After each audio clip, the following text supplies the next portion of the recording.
Hey, everybody. It is I, Leah Riley. Hello, it's Megan. Hi there, it's Amy. I know it might be hard to understand and recognize who we are because we look so different in our Halloween costumes. If you're listening, you're missing out. I would head over to YouTube and see how utterly fantastic we We do. What do we look like? Hunt tricks, don't miss.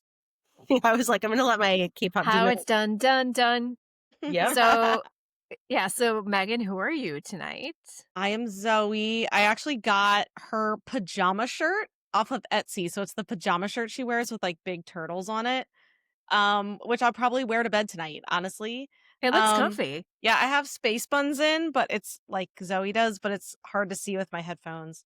And I actually do have bangs, but they're really curly and they're too long right now. And I really tried. If I would have straightened them, I don't even know. It would have covered down to my nose, but so that didn't work. But I am Zoe. I'm definitely Zoe in spirit as well. You are, for sure. Leah, who are you tonight? I get to be the lovable middle child of the pod. I am Mira.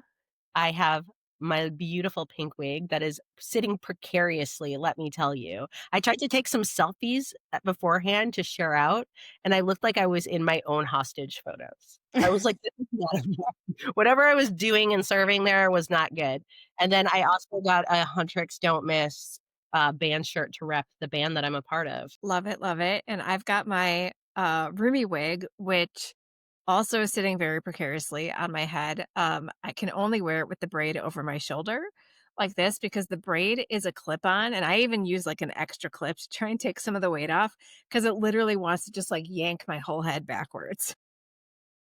So I feel like I should wrap it around like a scarf, maybe. um, but I mean, otherwise it's a pretty dope wig. It's Yeah. just yeah, it's very heavy. You guys, I love the wigs. I love the wigs. And I love your hair. So Thank you. compliments all around. The thing is I actually do wear my hair in space buns, like I do.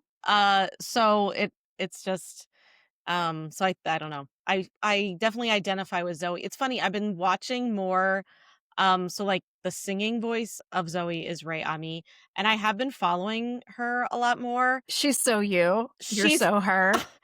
I'm really identifying with her personality. Just chaos personified. Yeah, she is. She is so entertaining. So I've been I following love her her. on Instagram.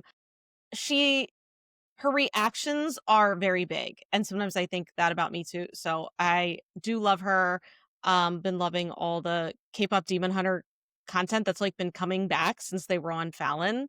Yes. It's like a resurgence again. I love it so much. Yeah, she because I follow her. I follow all of the voices, I do too. singing and acting, I do and too. Rami, like, talking like how surreal it was to be on Fallon and to be on, Saturday Night Live, and her just talking about how she, like, so much growing up was told that she was too much, Mhm. and she was just like, "Thank you for loving my too muchness," and yeah, she's great. I love her. Yeah, she posts like memes of herself. Like she's just very funny, and just seems like self-aware. And I love Yeah. her a lot. So anyway, but we are well. Take it away, Amy. I guess.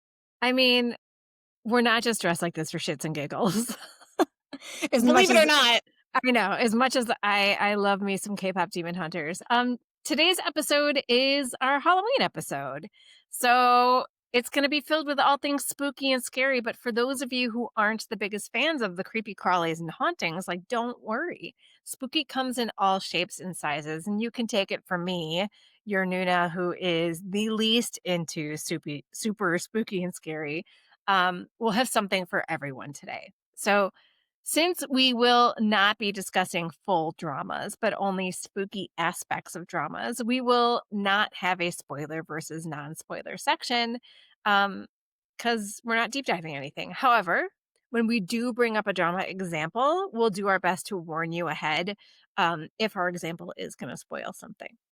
So, to start things off, since we live in a country that is very big on Halloween, what is everyone's stance on Halloween? Love it, hate it, indifferent? It's funny, when I was younger, it, like, was not my favorite. I was just kind of indifferent about it. It was fun in college because that's when there were always, like, big parties, but other than that, I wasn't, I don't know, like, a huge fan. But the older that I get, the more I like it, and I'm not really sure why. I think I've last year was the first year that, my son didn't trick or treat. So he sat in our driveway with me, and we handed out candy, and it was one of the most fun Halloweens I had. Like, he and I just chilling, him sneaking a lot of candy, and then I found the wrappers, like, in his pockets. But we actually had, like, a really nice time, and it was really fun to see all, like, the neighborhood kids. Um, and I feel like I can, like, enjoy kid costumes because I don't have to dress my kids anymore. Like, they're not doing kid costumes. So it kind of feels fun to just, like, watch other people have to do all this stuff and me just hand out candy in my neighborhood. So yeah, the older I get, the more I like it. Like it to the point that if you don't like it, I judge you. So I like it a lot. My whole family dresses up. We have a downtown, our downtown closes for Halloween, like the main road. And so you kind of start after school with trick or treating downtown. At this point, the big kids trick or treat a bit less, but they still dress up and go out. Um, and so I don't know for sure what my son's gonna be. My daughter is going to we were talking about it. She wants to do something scary and then something sexy because of course that Halloween's the time to like, hoe out. So she's going to be I have not watched Saw. I don't watch like real slasher movies. She's gonna be a girl from Saw for school. That's her day look. And then at night she'll be a sexy dead something. We're just not quite sure what. Um, I probably am just gonna rock this because, you don't spend this much on a wig and wear it once, Right. and I'm not sure about my husband, and then my daughter, the youngest Poppy, is gonna be Queen of Hearts. So, her tradition is every year she goes to the Goodwill, our Goodwill becomes super Halloween filled, and she gets a costume at Goodwill, and he usually ends up getting something from Goodwill as well. But the downtown scene's really big, so we start trick or treating at around 3, and we usually wrap up at, like, 9 to 9:30. It's a Wow. long, long day. Wow. Yeah, that's So, crazy. they do downtown, then they come back and do the neighborhood, then they have a small dinner, and then they go out to, like, the neighborhoods above us by the schools, and then those are just, like, wild, and, like, some people, like, have, like, haunted houses set up, the candy local shop sets up, like, cotton candy. There's one house that has everyone in professional Star Wars costumes, and they do photo ops, like, you can go and take photos, so it's a lot of Halloween in our town.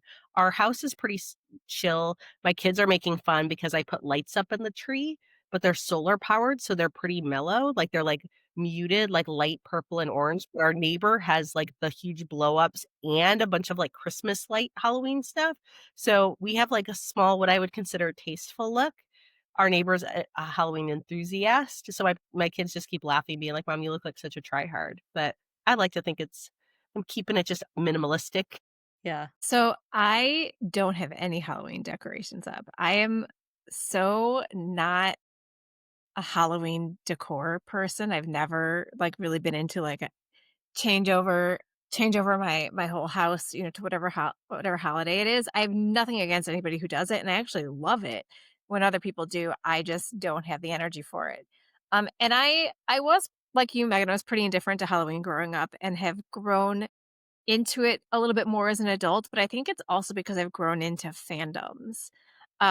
Because what I've dressed up as an adult has been much more fandom based, and I think that makes it more fun for me. I don't think it was last year, possibly like because we do Halloween Zooms for our Patreon. Like we do a monthly live for our Patreon. If you're not a patron, this is one of the things that we do for our top tier level patrons is we have a monthly what we call K drama support group, and it's a 1 hour live, and we just have a lot of fun. And I've been enjoying dressing up for those in the past years, like since we've started doing this. Like I have my goblin scarf and I was, Kim Shin with the red scarf. I was, with my red bows on the side of my head. I was Kim Suk Jin from BTS. And yeah, and now doing this. And so this is super fun. So yeah, I do like it a lot more now, but I don't I don't do much with the decorations at all.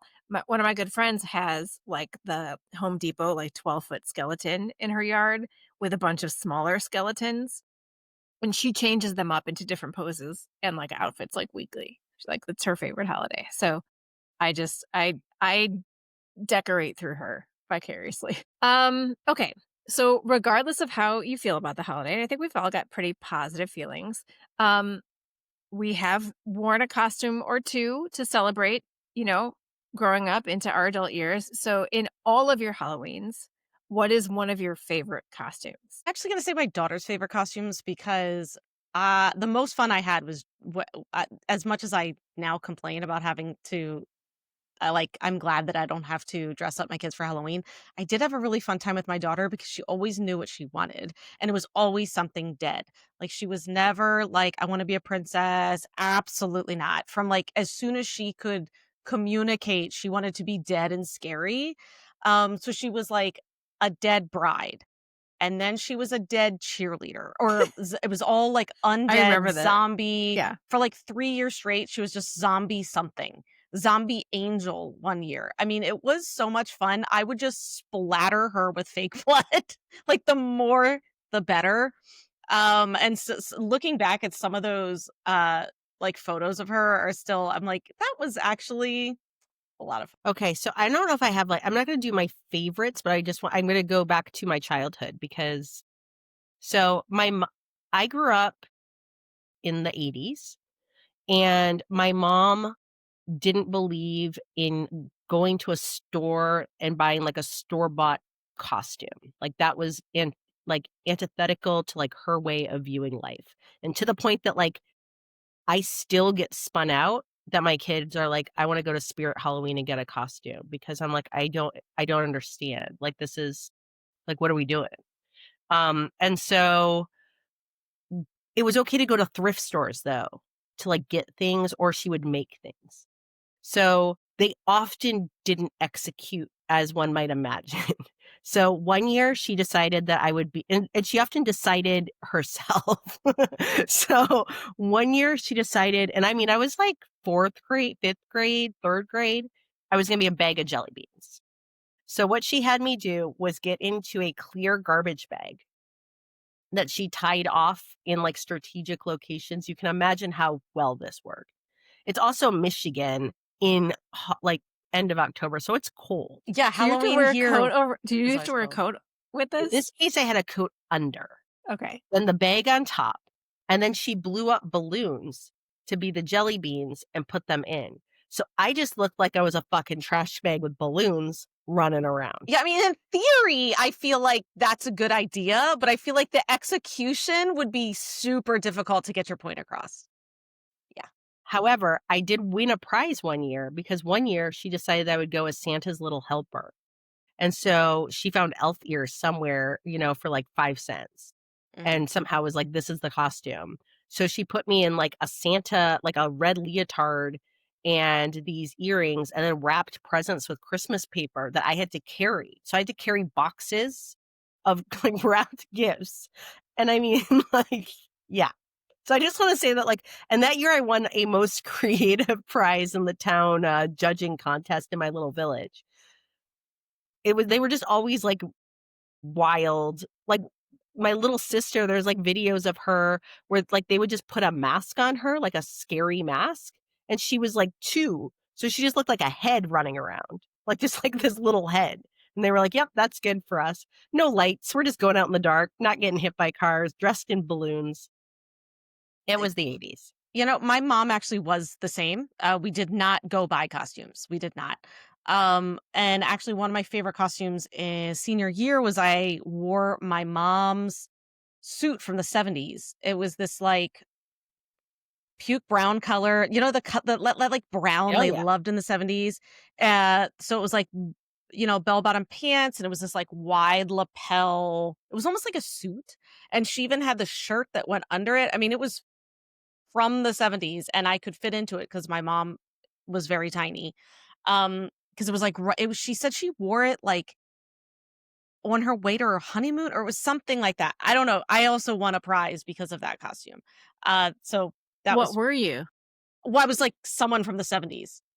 Like, Like, what is that costume? yeah, I was like a 70s, like I remember we went to like this party and there was like a dance. So I was like, I would do like the disco move.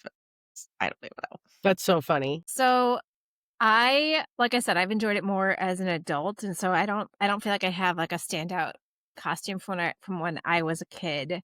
Um, but as an adult, so I started having to dress up yearly because my friend Mindy, who has the 12-foot skeleton, like has a Halloween party every year, and it would be me and her and my friend Tracy, and we would always go like as something, together, like a trio.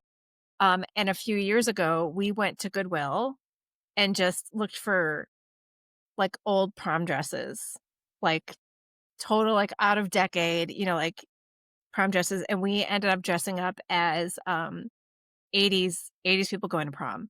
And I think I had like a strapless like bubble skirt dress, and I put a jean jacket over it and had like lace gloves, and did my hair curly and tried, made some makeshift bangs and stuff like that. And it was just that's super fun, right?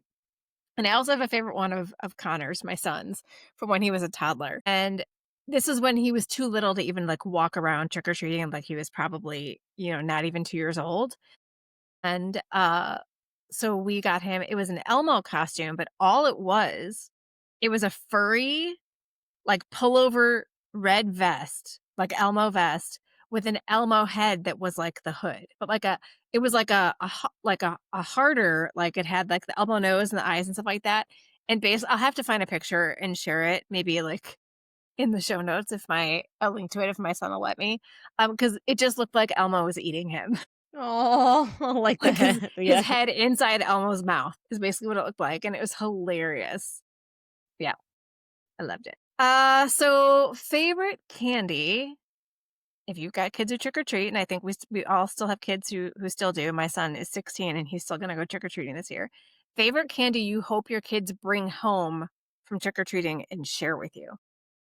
I don't think my kids are going trick or treating, but um, I don't know. Maybe I'll send my daughter out to get me Reese's peanut butter cups because that's all I ever want. That's mine too, and my kids don't like peanut butter, so I always get Yeah, them. my kids don't like Reese's peanut butter cups, so I get them all. I thought I raised them well. Apparently, I I know. made a big mistake. I don't really like them either. I agree.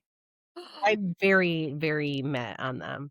So I just had this conversation with my daughter yesterday, so this is very fresh in my mind. First, I think it's funny if they let you, because there is no let in my house. It's you come home and like there is a mother tax of Yeah, like it's a tax. Oh, Yeah. I yeah, for sure. My kids I have will, never denied me, but yeah, I get I it. don't even. It's like when I took their Tiny Tans from their Happy Meals. There's not even a like. I don't even pretend to ask. Um, but here's the thing that's funny is I don't really like chocolate, although I will fuck with 100 grand. That's Um, that's always the most exciting one because yeah, for some reason that just feels very Halloween. yeah, it does. And I do love an Almond Joy. Oh, I forgot. I don't even want to talk about this anymore. I don't even want to talk. It's We're coming up. moving. It's coming up. Ugh, I've But I'm got gonna it in no, here more than once because but I will shit on I'm Almond so Joy tired of talking until the about end of Leah time. and her you're freaking so weird ass fucking almond familiar, we joys. haven't talked about it in a year. But it's been 5 years every year, and I'm like, I can't deal with almond joy again. I will never let it go. I will never let it go. So you can eat your nasty Reese's. I will enjoy my quality of the islands Almond Joy You with the coconut. you like black licorice too, don't you? The saltier and bitterer, the better. What a And monster. then, but what I also really like is, like I like nerds. I like the sugar without Nope. the chocolate. So it's a nerd for me. I want a sweet tart, like in the cellophane, like those sweet tart little like circle thing. You know what I'm talking about? Yeah. That tastes like chalk. That's my fucking jam. Smarties. Smarties. Smarties are the So- little ones. Yeah. Sweet tarts, yeah, are a Yes, little bit bigger. Yeah. Okay. Smarties are in the cellophane. Yeah, no, Those Yeah. sweet tarts. Yeah. That's tastes my like jam. baby aspirin. Yeah. Which I loved They when I was taste like little. Flintstone How vitamins. excited I was to get Flintstone vitamins and baby aspirin when I was little. Oh my god, absolutely not. All right, so we're gonna get into a little bit of candy talk here. So we're gonna just do a quick Halloween smash or pass. So I'm gonna say something Halloween related, and you just smash it or pass it. Okay. Um, Candy corn. Pass. Fast. I'm a pass. but you have to eat it in layers. Just pass. I want to not eat it at all. Okay. Costumes. Yeah. Smash. Smash. Animatronic jump scare yard decor. Smash. Yeah, smash. That's kind of cool. Smash. Yeah. Horror movies. Smash. Stroke. I like some and not other. Like I like a psychological thriller like a Rosemary's Baby or like Midsummer, but I don't want Saw. Okay, the first Saw honestly was freaking genius. It scarred me though. Scarred me. There's a moment where that little guy with the mask, he comes like flying around the side of a car in a parking garage. You don't understand. I am terrified of walking in parking garages by myself just because of that scene from Saw. No, Still. I've never seen a Saw, and I never will. Oh man, the later stuff got not what I mean. Some people liked it. That's not what I liked. I liked the first one. The first one was just good, twisty. And I do also like psychological stuff, not slashers. 100-gram bars. Smash. Smash. Hay rides. Smash. Love a good hayride. Smash. Corn mazes. Smash. Pass. We have a corn maze here, and every year I have to do it, and every year I get progressively more bitter, and I fall every year. I fall in the fucking corn maze. I can wear shoes. I still am going to eat shit in the corn maze, and I find it tedious, and I dislike it intensely. I don't dislike it intensely, but I have zero desire, so pass for me. Carving pumpkins. Smash. I don't do it though. We don't I'm really a do it. pass. So I buy the pumpkins and I like to get the pumpkin, but my husband tends to do the pumpkin carving. I do not. I would like to just like display a pumpkin, and then I have some metal pumpkins I'll put a candle in, but like the gutting of the pumpkin, It's so gross. I don't enjoy it. No. But Nick does it because he didn't do it when he was little and he's a monster. So I say this because we have one nearby that I need to go to because it's a K-pop Demon Hunters one. Musical choreographed light shows, like outside houses. Nah, pass. Not my thing. Smash if it's K-pop Demon Hunters, and it is. And Okay. I will Maybe. record when I go to it. But that's not what we have around here. Yeah. And the last one, Almond Joy. Absolutely pass. Smash on behalf of the rest of good society. If you give out Almond Joy on Halloween, you hate children. You do not. I was the little child that was horrifically excited to get my Almond Joys. I used to, when I would go, one other fun fact that no one gives a shit about is when I grew up in my little country area, because I lived in a township, not even a town, and all we had was a mile walk up a dirt road to either Hobbs hardware store, which Hobbs, who knows how old, I thought he was like 3002. He might have been 40. And he just had like nuts and bolts and he had candy bars. You know, I don't know why he sold candy bars, but he did. The delight of my life was like the 2 times a year I could go up, and one was Halloween where I could go in and he would let me pick out a full-size fucking candy bar for free because there were like me and my brothers and sisters were the only children in the neighborhood, and I would get a full-size Almond Joy voluntarily out of all choices. And then I would take it and I would eat it in like little ritualistic ways. Pluck the almonds out like little eyeballs, just the whole thing. Very happy for that journey for you. So if anyone likes Almond Joys, do reach out and shame the other two and tell me I'm right, because I love to be told I'm right. And vice versa. No, I don't want to hear it. Yeah, no. Dish it out, you got to take it. That's what I say. I find that to be harassing and I am not interested. Okay. So, funny enough, for K-pop Rec of the Week, we are not going to do K-pop Demon Hunters. Because we did a whole episode on that, so you can go and listen to that. But for the K-pop Rec of the Week, we've got a group out there that is very much Halloween coded. So, Megan, what do you have for us this week? I mean, to the surprise of no one, I am going to recommend an AT song. Look, ATs is like made for Halloween. I don't know what to say.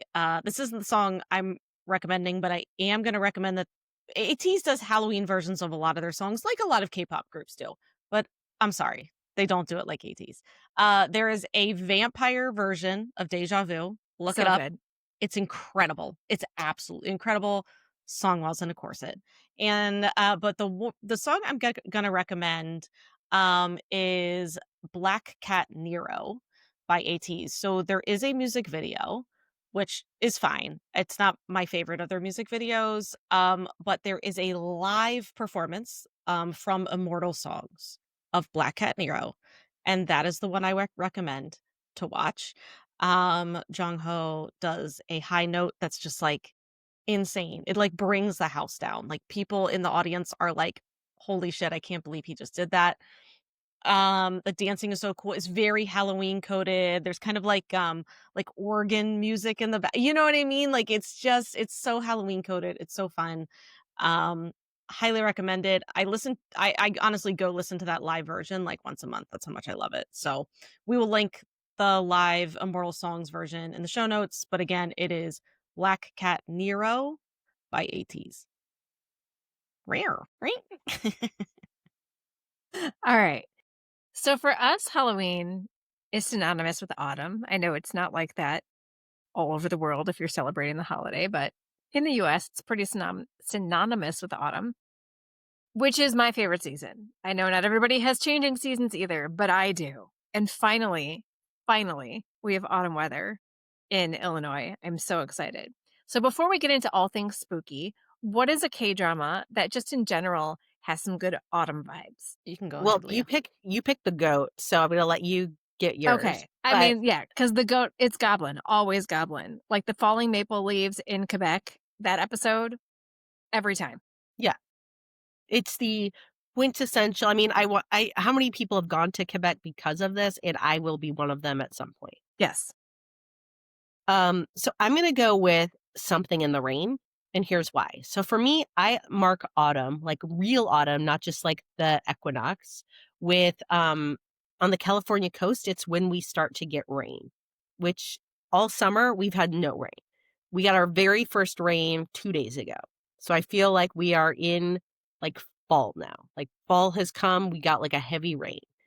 Um and so when the rain shows up, it feels like the real change in the seasons for me. And I'm also in the redwoods and I'm surrounded by live oaks, which they have like the oak shaped leaves, but they don't turn colors.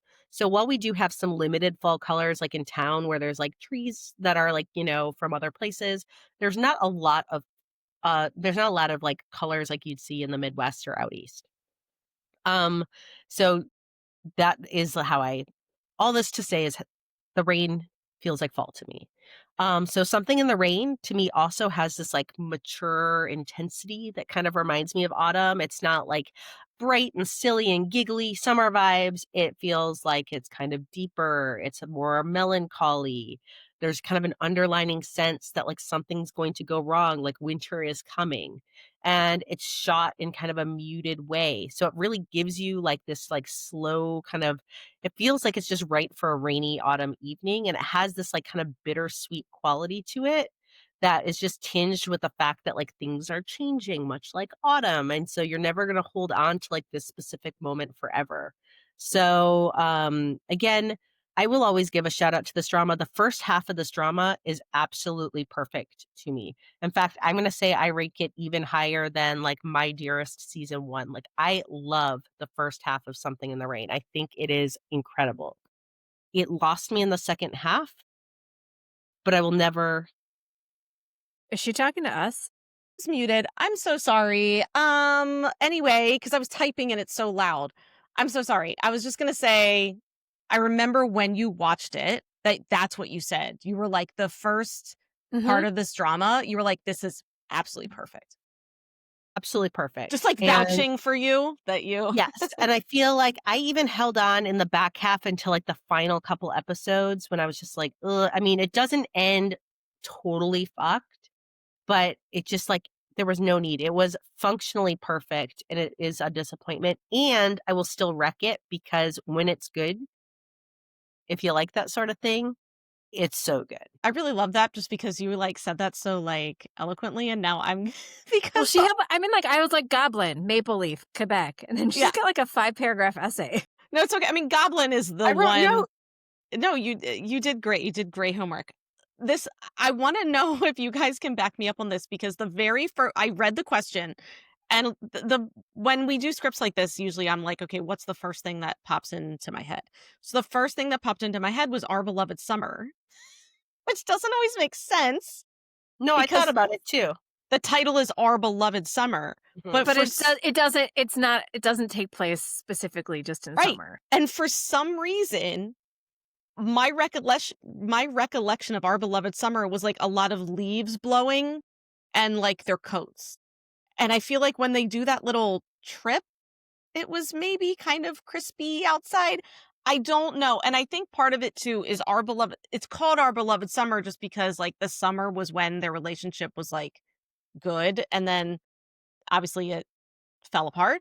And so I kind of feel like the drama is like the fall of their relationship or like everything's falling off the trees and things aren't working. I'm trying to be arty with my answer, but like that was the first thing I thought of was Our Beloved Summer. So tell me if I'm wrong and it doesn't take place in the fall at all, but in my recollection it does. So But even just for a vibe, and I think Our Beloved Summer has a cozy vibe to it.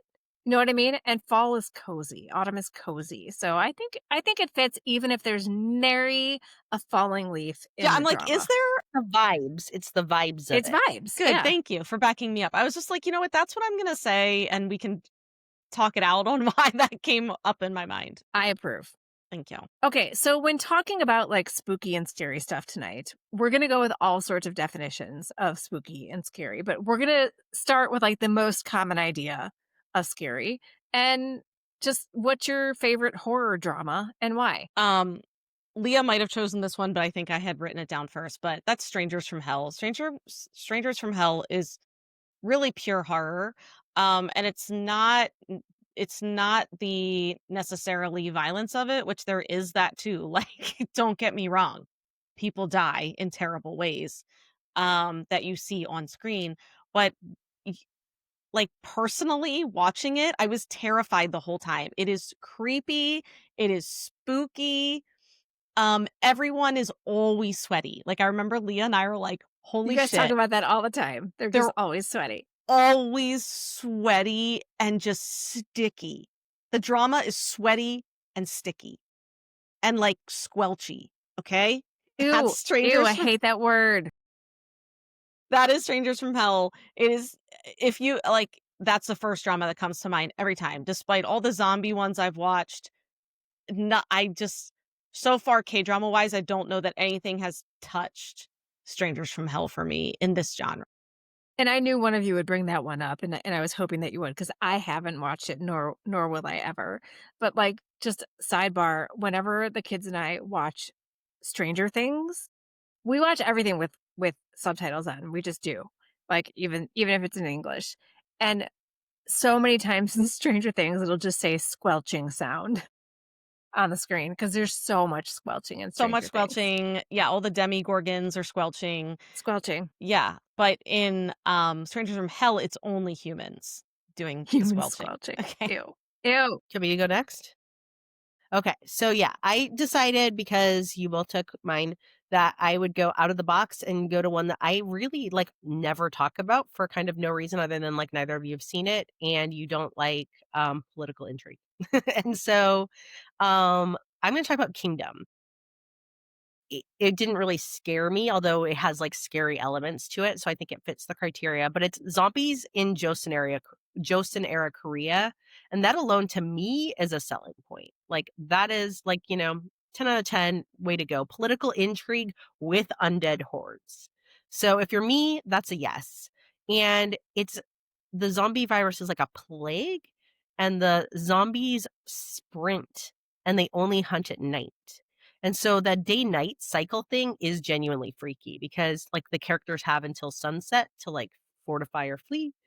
Um and then it also kind of just like amplifies like societal problems like peasants are bait and you play politics while cities burn. So there's a lot of class commentary. And much like Walking Dead and pretty much all zombie shows, who are the real monsters in the zombie shows? It's always Humans, the humans. Always. always. Yep. Yeah, And I mean, men in hats, right? yep. I think there's almost nothing scarier than a zombie who can run fast. Like, I remember when I saw, World War Z in theaters, and, like, forever burned into my brain is the wall of zombies just, Wall like, of zombies. going up and so fast. I was like, "Yeah, that's not ever anything I want to encounter, and if that is the zombie apocalypse, like, I need to go fast because" and by go fast, I mean, like, just be dead. I don't want any part of that. Yeah, and I went with zombies too. Obviously, all of us are dead because that's really the only horror, drama I've ever watched and ever will. I mean, I guess you could say happiness because 'cause they're zombies too, but I don't feel like happiness is horror. Um, Yeah.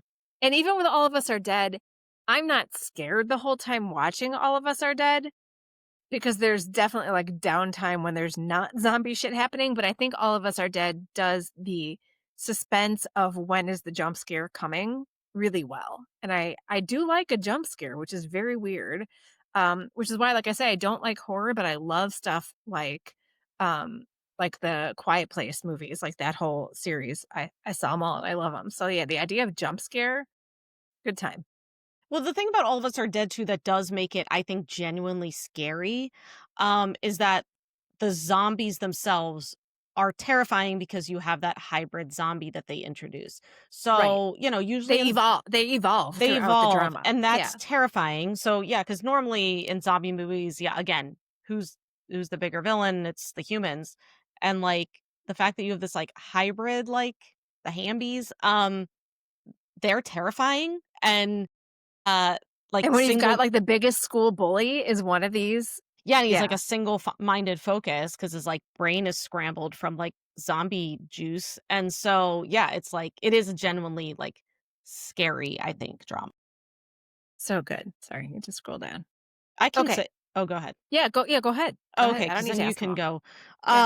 So who is your favorite scary or creepy main character in a drama or favorite creepy villain? So I did one of each because 'cause I'm extra. Um, so for favorite, like, scary or creepy main character, I went with Lee Joon-gi as Becky Sung in Flower of Evil because he's an unreliable hero, narrator, whatever you wanna call him, right? Like, you don't know if you can trust him, and because of that, you fear him. And I think, like, when you've got, not just a morally gray hero, but a hero who may be a psychopath, and you're trying to figure that out throughout the entire drama, that's so great. That's so great. And for villain, I feel like this is a bit of a spoiler if you haven't watched Suspicious Partner. So skip ahead until I stop talking if you don't want Suspicious Partner ruined for you because my brain immediately went to this and I remembered how terrified I was of the villain in Suspicious Partner. So here we go. I'm gonna spoil now because the problem is you don't know he's a villain at first. So it's Jung Hyun Soo in Suspicious Partner, played by Dong Ha. And what's great about his character is that he seems to be thrown in as a sort of red herring in the initial murder investigation. But then what you find out is that it really is him. And not only is he the real bad guy, but it's a super calculated revenge plot, but it's also because he's so hyper focused on getting revenge, and basically he's getting revenge on um on another student that he went to high school with who was basically like gang raped. And he's getting revenge on all the people who never paid for what they did to her. Um but what you find out in the end is that he also was like a bystander and didn't do anything. And so this is also like all of this revenge that he's doing, he's trying to basically like, you know, pay back and absolve himself, which he obviously can't do, and that kind of ends up being his undoing.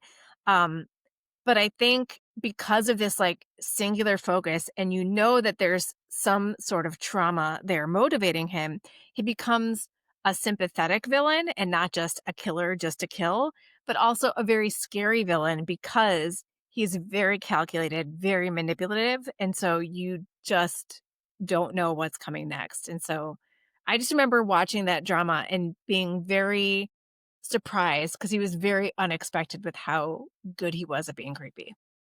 Yeah, I remember us all loving that kind of reveal. It was so good. And I'm glad you mentioned him because I was kind of like, I feel like I want to mention him in one of these answers and it didn't like work out. So I'm glad you did.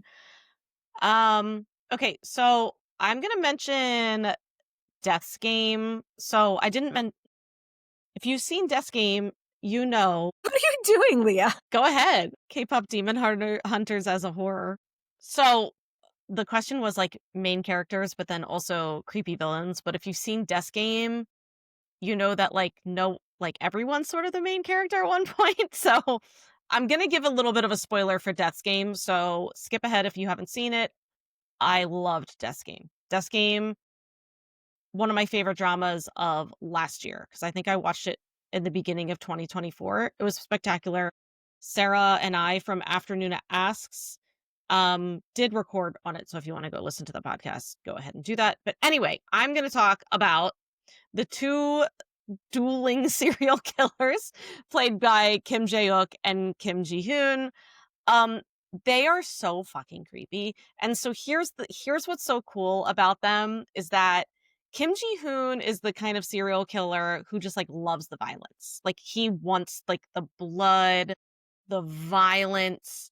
Um I think he likes to see like people in pain. You know what I mean? Kind of the more like visceral type serial killer.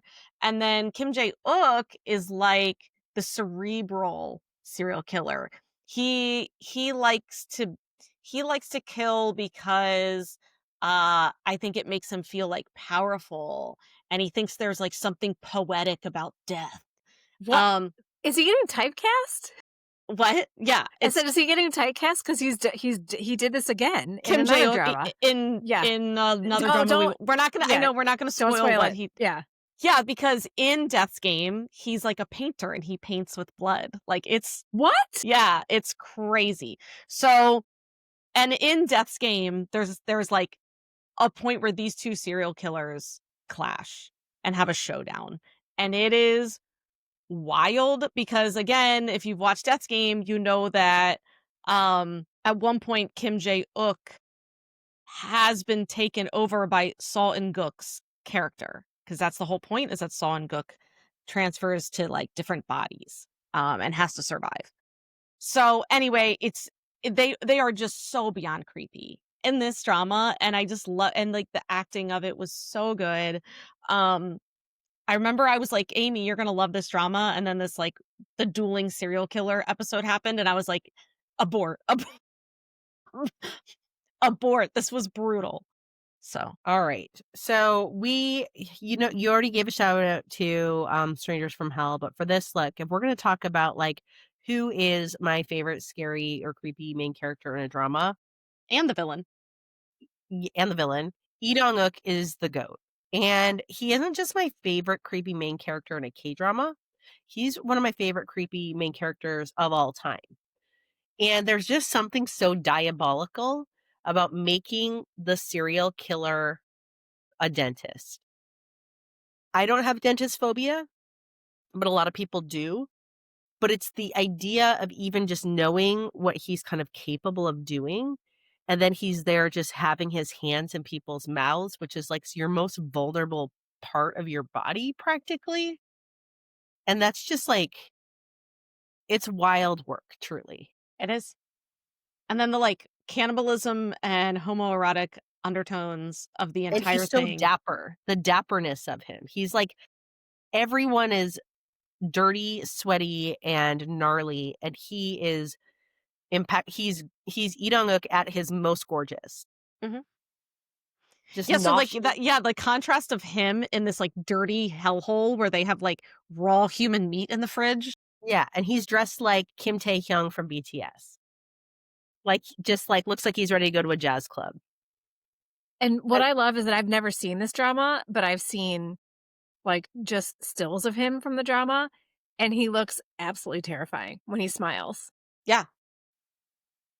Yeah, And he turns the light out. There's no light. No one's home. Yes, it's a dead-eyed smile. Yeah. Mm-hmm. Like that's why he'll always be, as Leah said, the GOAT, because he can do that. Yeah, it's incredible. So shout out. I mean, I'll shout it out forever. Okay, I had fun with this one. What's a I put drama it. I used a visual aid for this one. what's a drama that's not meant to be scary in a horror sort of way, but has a particularly creepy character? Yours was a fantastic one. Why don't you start, Amy? Yeah, I Okay, agree. I agree. I had to put the picture because I wanted to remind you both of who I was Yeah, talking about. that was useful. So, Secretary O from Healer, played by Jung Yoo Soo, he is our villain, Kim Moon Shik's assistant. And to me, he was creepier than the main baddie. And the picture that I have of him, like he would always smile when he talked to you, but the smile and like put his hand up to his mouth like this, and like you just it's it's like Kim Ji Hoon putting in a ponytail in Flower of Evil. Like when you see Secretary O smile, like like you're gonna die.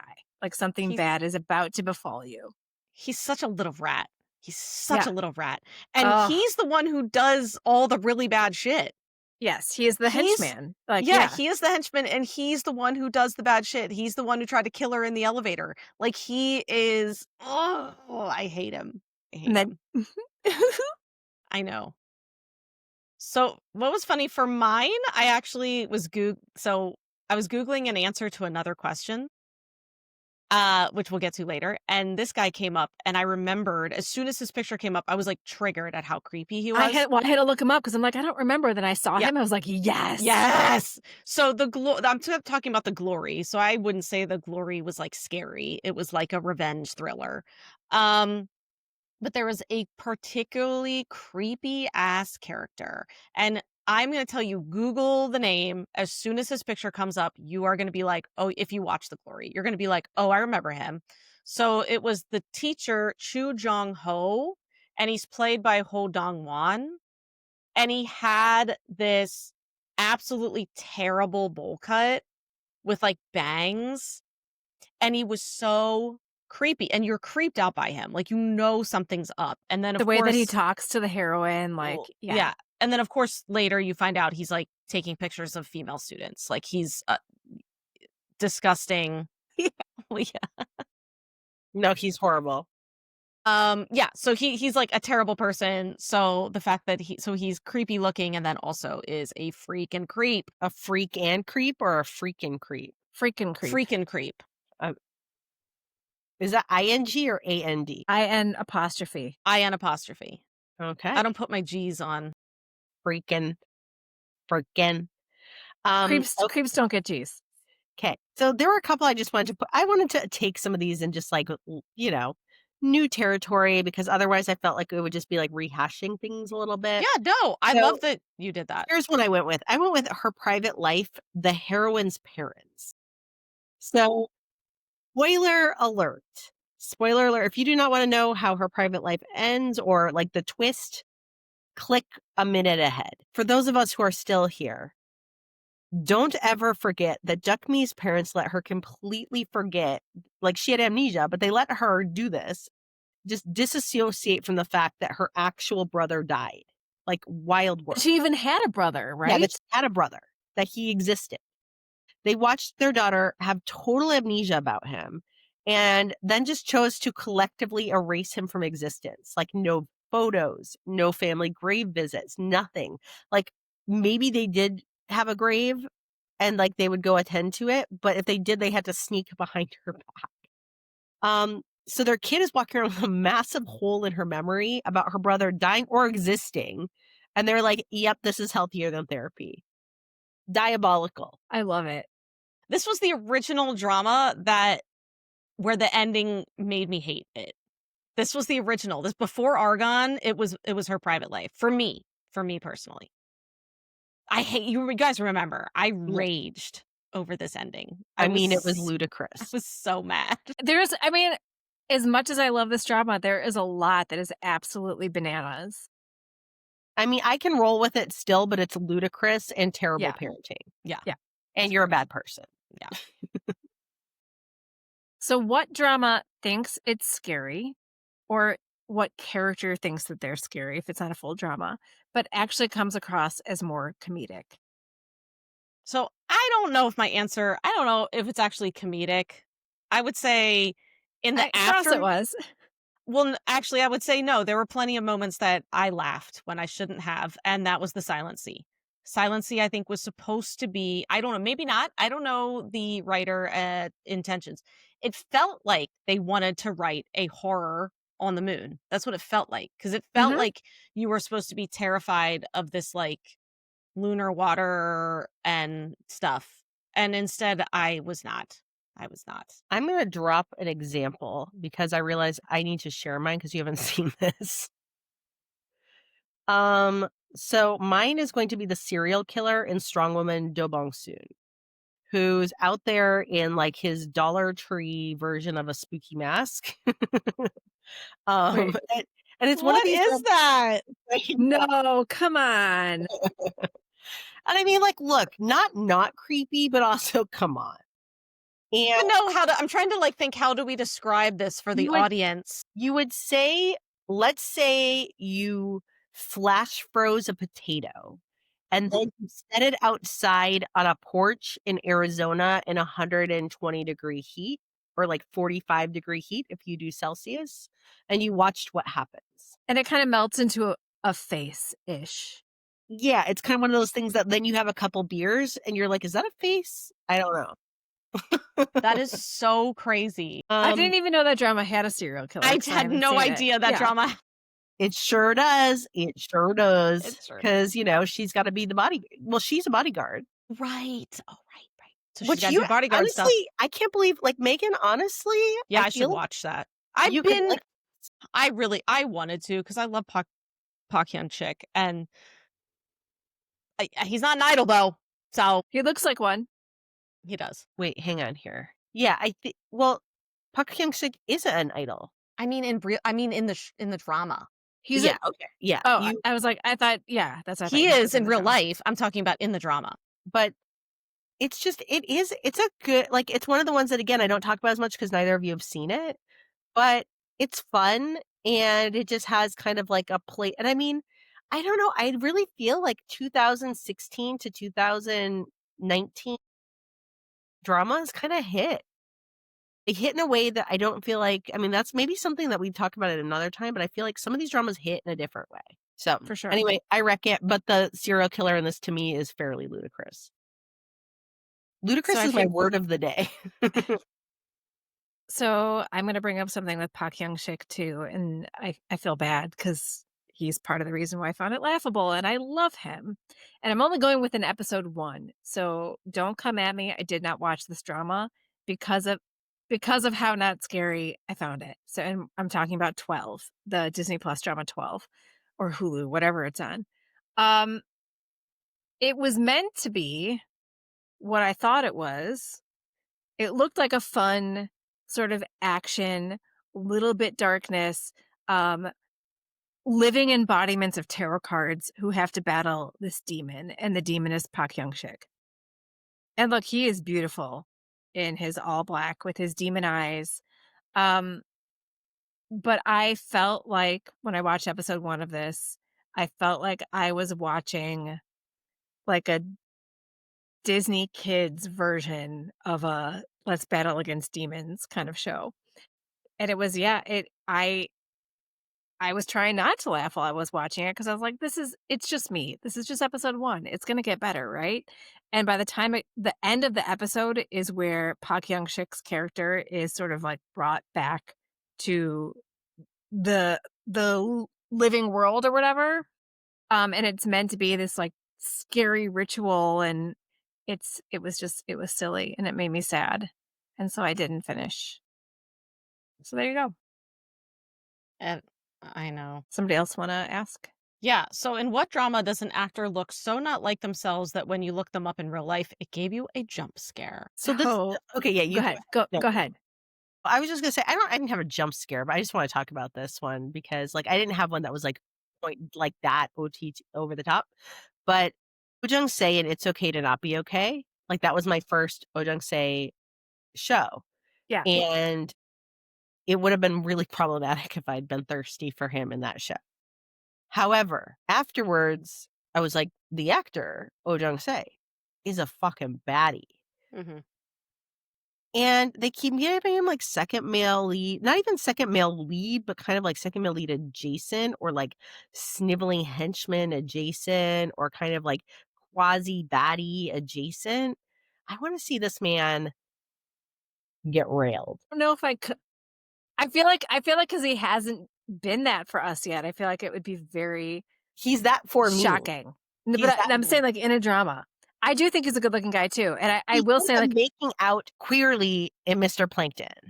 That should have yes, happened. it should have, But 100%. I wanna see, like, a midlife romance with him being heroic character or, like, villain heroic, just something. He's hot. He just is hot, and no They one will let take that away from me. they let no, they let him look pretty freaking fine in When the Stars Gossip. I just couldn't get with that Yes, drama. exactly. He looked fine as hell, but he was Yeah, not, like, he wasn't a character they were gonna, he like, wasn't the play. hero, right. I do think he's also one of those actors that's like a chameleon too, and because also, like, It's Okay to Not Be Okay was the first thing I saw him in, the next thing I saw him in, I think, was, When the Camellia Blooms, and I didn't know it was him at first, because he's just so good. He's so good. For me, it was, Kwak Si-young in Cafe Minimdong, That and was I crazy. will never get over it because if you have not seen Cafe Minimdong, Leah would advise you not to. But if you do wanna watch Cafe Minimdong, or if you wanna watch, like, an episode just to see what I'm talking about. So Kwak Si-young, I didn't know when I watched Cafe Minimdong that I had already seen him as the hot son in Fight for My Way, like the landlady's hot son in Fight for My Way. Okay, that's all I knew him from, and it was like a walk-on role, and I think it was because he was friends with Park Seo-joon or something like that. It was like a short little role. Okay. Flash forward to Cafe Minimdong when he has like a Three Stooges Mo sort of haircut. Like we're not just talking like a bowl cut. Like it is meant to not be flattering. And then the man can act so well with his face. And he just always had this goofy, like, what? Like, look on his face. I don't even know how to explain it. You just have to look up a picture, like, unrecognizable to me. And because I always like to know, do I know this person from another drama? When I started watching that drama, I looked him up. I was like, and the first picture that popped up, like, he was fucking hot, and, like, I do not find him attractive at all in Cafe Minimdong. I was like, "This is not the same guy. This cannot be the same guy."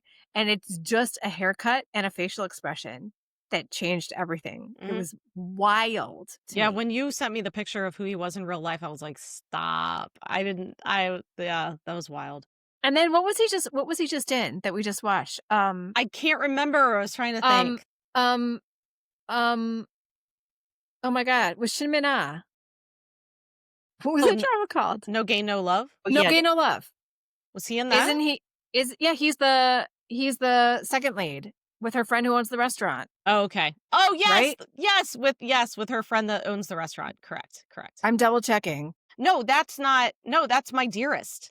No, My Dearest Nemesis. My Dearest Nemesis. I'm okay. sorry. Oh my gosh, you are right. We You made are it right. So that's why. we made it through. My Dearest Nemesis, he was the second male lead with her That's right. friend who was the restaurant That's owner. right. It's Lee Sung-gi who's the second lead in Oh, yeah. what do you call it? Yeah, sorry. But My Dearest Nemesis. in My Dearest Nemesis too, he's like everyone loves him. He's known as like the handsome guy in the Yes. office. Like okay, so I've talked about this before, but I'm bringing it up again because it was that startling. An Jae-hong, so he's like our beloved brother in Reply 1988. He was also in Chicken Nugget. I do find him attractive. I like him. He's second male lead in Fight for My Way. Agreed. Yes. I like him. So good in Fight for My Way. Love I him. like him a lot. Okay. In Mask Girl, he is unrecognizable and he's disgusting. Yeah, you've said this. I need to see it. Mask Girl is insanely good. It's one of the most creative, in my opinion, creative K-dramas. Where you just like do not know what's happening. It's so twisty and weird. Nana is insanely good in it. But anyway, he's just, yeah, he's unrecognizable. He's disgusting. you hate him, you think he's a creep. And I'm just like, "Oh my god, what did they do to my, like, beloved Ajay Hong?" It's like all you kind of recognize is, like, his lips because he's kinda has that, like, a very recognizable mouth to me, and Did that's, they like, change it. his face? Like, what did they do to change his face? Well, he's first of all, they age him considerably, and, he has, like, no hair, and he's just, like he doesn't look good. He looks unwell because he is an unwell man. And so they just make him look terrible. And he's and also you know what he's like, so you're also like, "Oh my god, he's so creepy and disgusting."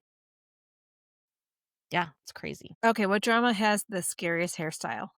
Moon Lovers Bad Wigs. I'm sorry, I'll Yes. never be over this. I will never be over. They're like helmets. It's like they just put a helmet on top of their heads.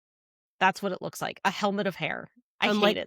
unlike unlike my natural hair right now. No, they are not that bad. They are not worse than, like, the goblin mullet, let's be real. Come on. I My gosh, the hated Kim Shin mullet is I'm sorry, I hated the goblin wigs.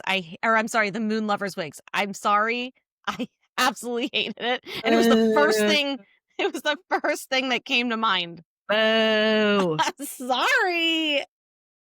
What's yours, Leah? Mine is Park Seo-joon. So I've only seen part of this drama. It's Park Same. Seo-joon and Hwarang. It's His hair. I can't take it. I can't even look at him. really? Oh, see, like, I mean, everybody's got a wig in that drama, and it didn't bother me. They all bother me in a way that Moon Lovers did not bother me. But now you get it though. If it bothers you that much, it's like all you can see. All I could see was the Yes, bad except wig. I'm correct and you're not. No! Just like Almond Joy. You take your Almond Joy and your Moon Lovers wigs, and you enjoy that. Keep them in small ritualistic ways. Um, so I'm going with all of the male MCs, main characters, hair in Boys Over Flowers. But it's so bad it's good. Like, I love it, but, like, the hair is so over the top. But Lee Min-ho's character, Gu Jun-pyo, I'm gonna go to him specifically. Again, this was like I watched this drama when I was in my Lee Min-ho era, and I ate it up, and I ate his look up. So I'm not shitting on the look, but I do think it's hilarious. Oh, it's a horrible look that's somehow perfect and iconic. Yes. So I also have a visual aid for this one, which you probably need to blow up to see it better.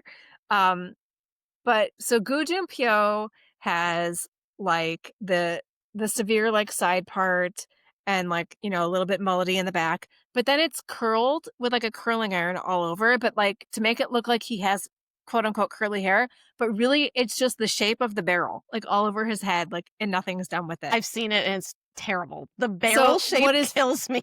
What is fantastic, though, is they flash back a lot to his childhood. And the child who plays him, what I'm expecting is, because, like, you see him, like, when he gets out of the shower and he's got, like, flat, like, straight hair, and, like, somebody's got to do his hair. Um, and then they flash back to when he's a child. I'm like, okay, well, child him's going to have straight hair. No.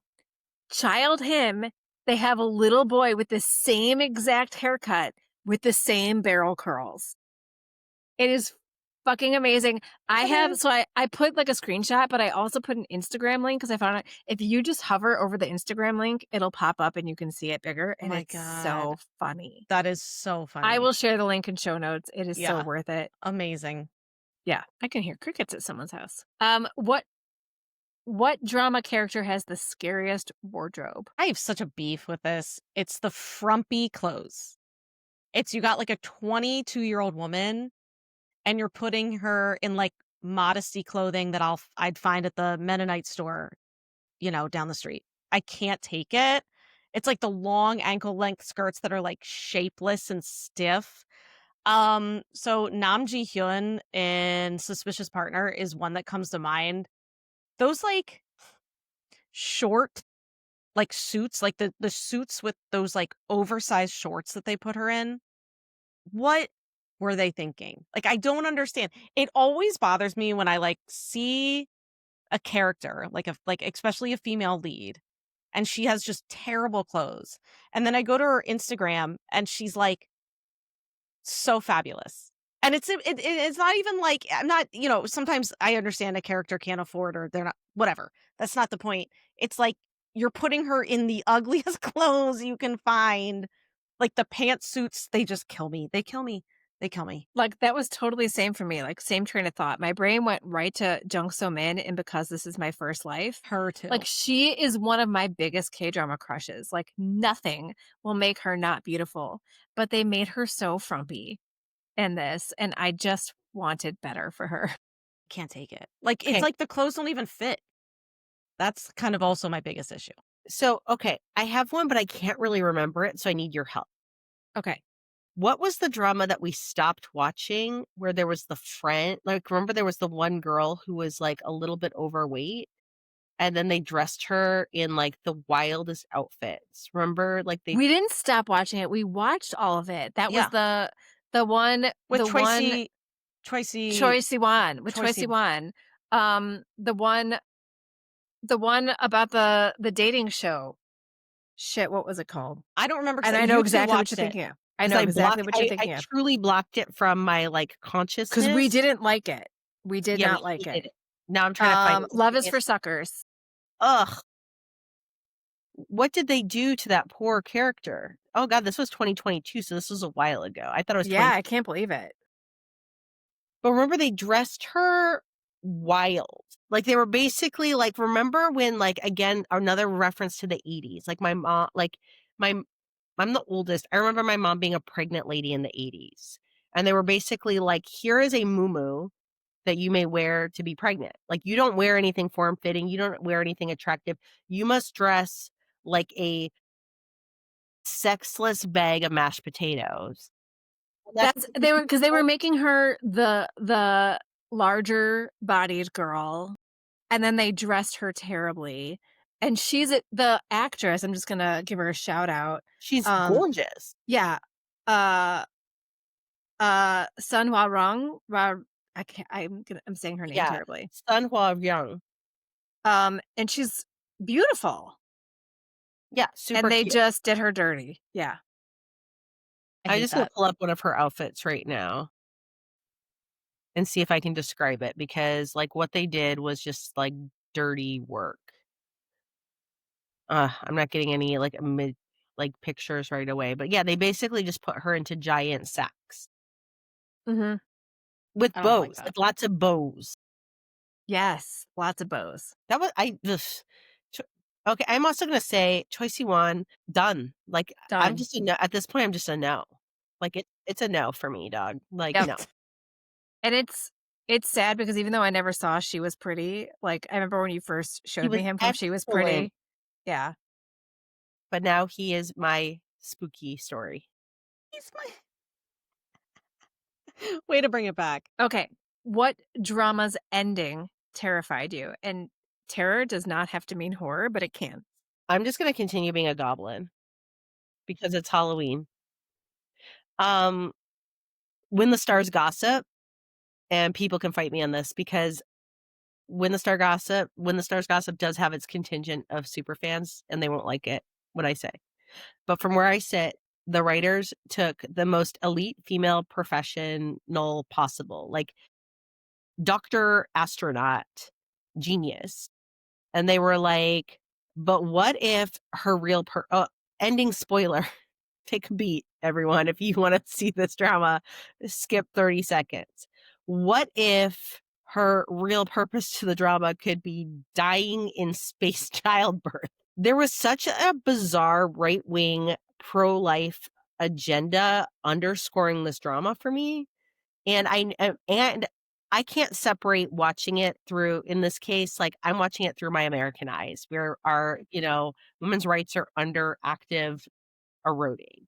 And so for me, like from the high degree of importance to fertilized eggs and like Lee Min Ho basically screaming that, the heroine murdered people when she like destroyed some fertilized eggs, like literally the single cell.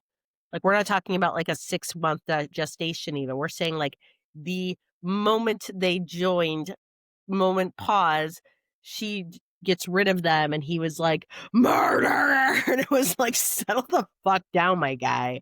Not quite. And so at the end, she's like, I'm just yeah, she dies. I felt like it was like, instead of the final frontier, we have trad wife propaganda about a woman's place being motherhood, even if it kills them. I will have some people who disagree with this, so be it. Almond You Joys are also delicious. you make me so happy I did not watch this drama. Yeah, same. So for me, I chose a drama that like legitimately was scary. Meaning like in like maybe the more traditional sense, although I like that there was creativity on this Mhm. anyway. But that's Gyeongsang Creature. I'm going to spoil the end of season 2 of Gyeongsang Creature. I will tell you I loved Gyeongsang Creature. Season 1 was better than season 2. Um, but still a great drama. Park Seo-joon looks amazing. I loved it, okay? But so I'm gonna spoil the end of season 2. So here we go. So the whole point kind of Gyeongsang Creature is basically the Japanese occupation of Gyeongsang or Seoul at the time. And they are experimenting on Korean prisoners and they have developed this, it's called like a najin. It's essentially this little parasite. If you ingest it, it either kills you outright or turns you into this like horrible monster that they believe they can control because they're trying to create again like kind of like a type of super army, but these creatures are fucking terrifying. Okay. And so they, I mean, they battle the like Japanese occupation, they battle these like awful doctors for like 2 seasons. Um, and then you get to the end of season 2 and you think they like you think things are okay or they're gonna kind of be okay, and then they show this whole shelf of water bottles full of the little Najin parasite. You can see it like floating around, and they're shipping out these water bottles, and then they show a convenience store, and this person opens up the door and grabs a bottle, and you can see the Najin floating around in the bottle. And I'm like, what the fuck? How are you like, and then no announcement of season 3. So I'm just like, okay, so I like, what is happening? Yeah, because I'm also like, where do you go from there? Like, I'm really confused how if they're gonna try and retcon that they didn't just like send out Najin to like the entire city of modern day Seoul. So at this point, it's modern day. So that's kind of the whole thing is that uh yeah, season 2 was essentially like modern day. So yeah, I'm like, it's absolutely terrifying. Cause I can't stop thinking about it. Cause I'm like, is everyone drinking this? Like, you didn't let us know what's happening. Oh my God. And yeah, so far there's been no announcement for season 3. I don't know. So at this point, everyone's just drinking the parasite. That's I guess what I'm assuming. Love it. So yeah, so I took some creative license with this because I knew that I didn't have like a drama that ended scary. And so I'm going with one that haunts me, and that's Uncontrollably Fond. It's If you don't want me to spoil the end of the drama that haunted me for weeks after and is gonna haunt me again because I went and rewatched the scene, then move along. But okay, so Shin Joo-young, who's played by Kim Woo-bin, is diagnosed with brain cancer in episode 1. Okay, we know this is coming. We know what's coming. We also know that K-dramas often give us dying heroes or heroines who find miraculous cures. Not here. Okay? So Young's uh love interest is Noel, played by Bae Suzy. And he hides his illness from her for a long time, but finally she knows the truth and like has come to terms with it. And I think it's the last episode. Um, they have like a fun day together. They're like taking pictures with each other. He's a famous actor, so they're in his like, big actor house and they're outside like under this canopy at night and it's very romantic. And he's accepted that there is no cure. He's accepted that he's not reconciling with his mom and all the stuff, right? Um and so they have this lovely night and they're sitting in on this like bench under the canopy and he rests his head on her shoulder. And she's joking around, saying she doesn't want him to fall asleep because, what if he falls asleep and doesn't wake back up or whatever? And he's like, I'm tired. I just want to rest. And so he, lays his head down and she's like, "Are you sleeping?" He goes, "Yes."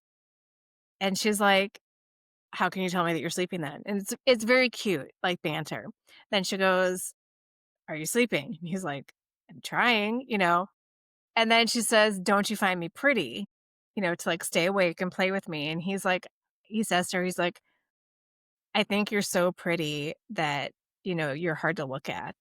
Um, and it's so sweet. And then, he's quiet for a second and Noah will asks again if he's asleep and he doesn't answer. And she's like, "No, really, are you sleeping?" And he doesn't answer. And she realizes that he's gone. Oh my god, so traumatizing. I know. I'm like, I'm gonna start crying right now. Right. And she keeps talking to him. I'm gonna cry. She keeps talking to him, saying, she's like, "I'll let you rest. I won't ask you to come out and play with me anymore. You should forget about your mom and forget about your dad because there's big trauma there with his parents." She's like, "Forget about me. Don't think about anything. Just sleep." And then she says, "Thank you, June Young. See you tomorrow." And that's his death scene. And Yeah, that's I mean, why did I watch this drama? I watched this drama because of how much I fucking love Kim Woo Bin in the Heirs. And I didn't know anything about Kim Woo Bin before the Heirs other than Goblin when Reaper, was like, "I need to come up with a name to tell Sunny my name." And so he says his name is Kim Woo Bin, which is like a huge joke, and I didn't even get it, right? mhm. Um, so yeah, so gutted me. And that is one of the biggest reasons why I want to watch and hopefully see a happy ending in Genie Make-A-Wish. Last couple of questions. We're almost there. So, what's a drama that you wish was scarier or creepier than it was? I mean, I think Leah just say it because I think this is the be all and end all. Yeah, I mean, look, we were just in agreement, so we don't need to, like, both say Yeah. it. Maybe we all feel the same. Silent C. The hype we had for Silent C. We were hyped. Like, I feel like all of us were so hyped. We were like, Gong Yu on the moon? Water that drowns you from the inside out? It should have been a 10 out of 10. The money was there, the cast was there, and instead it was like the stinker of the year. Yeah, total stinker. I just want to give an honorable mention. I don't know if I wanted it to be creepier, but I do want to remember that Tail the Nine-Tailed, the first 6 episodes or so, Yeah. was super freaking horror. Genuinely creepy. Yep. And I remember being like on board with that. And then it completely tone shifted to something else. I'll never hate on Tail the Nine-Tailed because it's still great, but I they could have continued that. It was pretty cool. They kind of had this like creepy island where horror things were happening. They had this like, weird cave, and I remember being like, okay, like oh, remember like the Yeah. well? There was Yeah. so much creepy And the horror stuff ghosts, happening.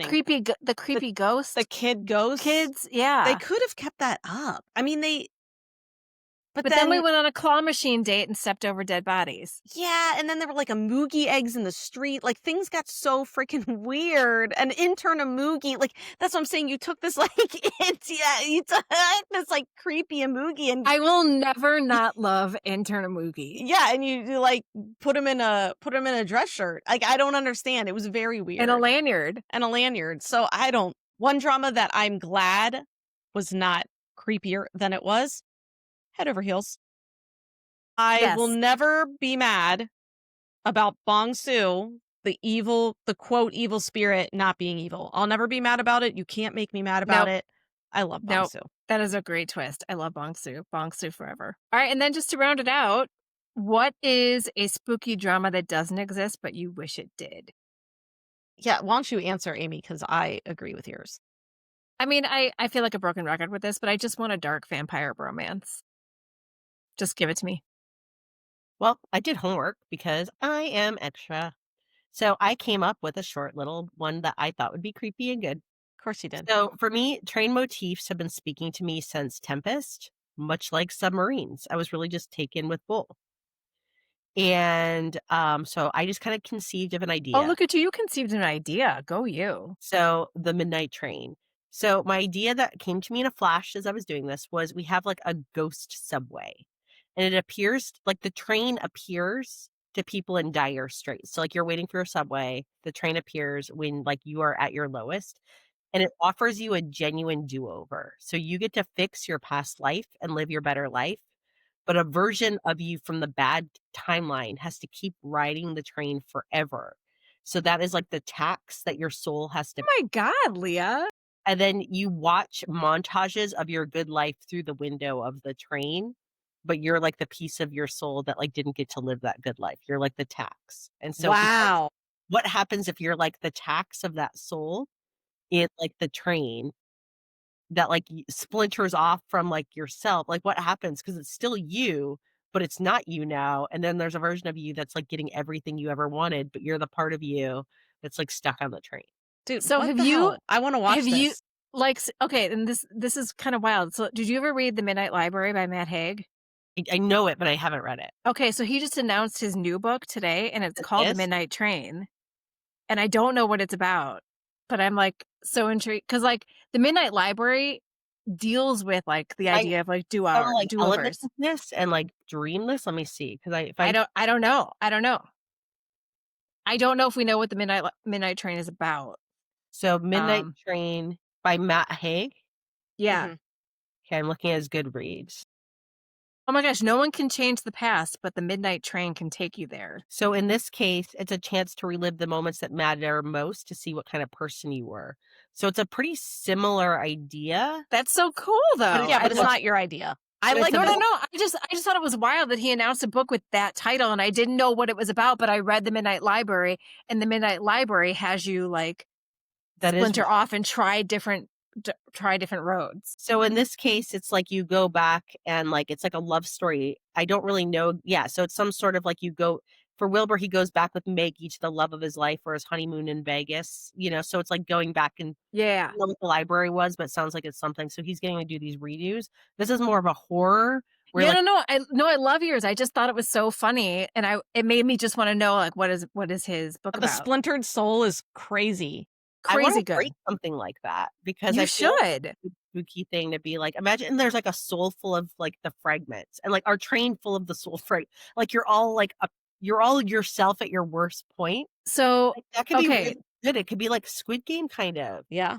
this is where I'm going to recommend, and I've recommended this book before on this podcast, I think, and it's called Dark Matter by Blake Crouch. Um, and it deals with basically the idea of Schrodinger's cat. But the main character builds a box where it works for humans, and what happens is you go in the box and you're neither dead nor alive when you're in the box, and then you walk out a door and you are in a different reality, and every time you do it there's a different version of you in this different reality, right? And there's a reason why he has to like keep going through, because one identity tries to steal the other's life, like kind of thing. But you get to a point where there are all these different versions of him, and they all think that they are the one who should be in this one reality. And then you get to the point as the reader where you're like, which is the initial him that I started the book with? Like, which is the real Jason? Um, Mm. so I love that. I love that idea. And I love the idea of like timeline splintering, soul splintering, like so fucking cool, Leah. This is all just to say, like, I love shit like that and I want you to write it. Yeah, me too. I And think it'd be really cool. It's I just, like, yeah, I just had this thing because I was like, what would be something on a train? And I was like, I kind of started playing with the idea of, like, where could the train go? What could you do? But then it was like, but yeah, the horror part is like, what if they're like, because I'm watching Genie make a wish too, so, like, thinking about, like, wish fulfillment and stuff like that, like, yeah, what if, like, there's a part of you, like, like, I like the idea of, like, that splintered soul, you pay the yeah. tax, and then it's, like, the horror is, like, you've got all these little, like, sub-unit and isn't there a movie or something where there's, like, parts of you, or did I just, like, fully make that? I don't know. But it's like, yeah, there's I don't. parts so there's, like, a little shadow Megan, a little shadow Amy, a little shadow Leah all in the train on our low at our lowest, knowing that, like, you're just on this train to nowhere forever, Forever. and you're just constantly picking up new little gremlins, knowing that, like, there's a part of you that just left you behind to, like, get this. Oh, That's that would so be fucking cool. yeah, that would be really cool. That'd be really cool. Or does one of them try to like get their life back. That's what I'm and saying. You have Like, to stop the train. I think you'd need one of them. They're trying to stop the train, probably, so they can get off and they can like kill the So that they can have the life. so that they can have the Yes. life. And that would be so badass because you need them to have like a goal, right? You want them, Right. so the goal would be, but you want it to be like a horror goal. I feel like, right? So yeah, you'd want them to like be able to like Let's not kill. give her whole idea to the listening public. Well, that's true. Well, you 'Cause you heard gotta it write here it. first, Yeah, you folks. heard it here Well, first. Leah's idea. well, you Copyright Leah Riley. in the time travel episode that came out today, we have Leah's uh time travel with a K-pop idol and a Regency governess. So Yep. we So already many have fun ideas. that idea in the ether. So Well, thanks for playing along with all the fun, spooky, scary stuff. We want to know what you all listeners think is spooky and scary, whether it's the traditional horror definition or, if you've got a hairstyle, a wig, any of that. Candy bar that terrifies you that has almonds and coconut, like let us know. And then send them all to Leah. yeah, All right. Well, we did it. We stayed at a good 90 minutes tonight, y'all. So congrats to us. we behaved ourselves today. And thank you for listening, everyone. Thank you. Annyeong! Annyeong.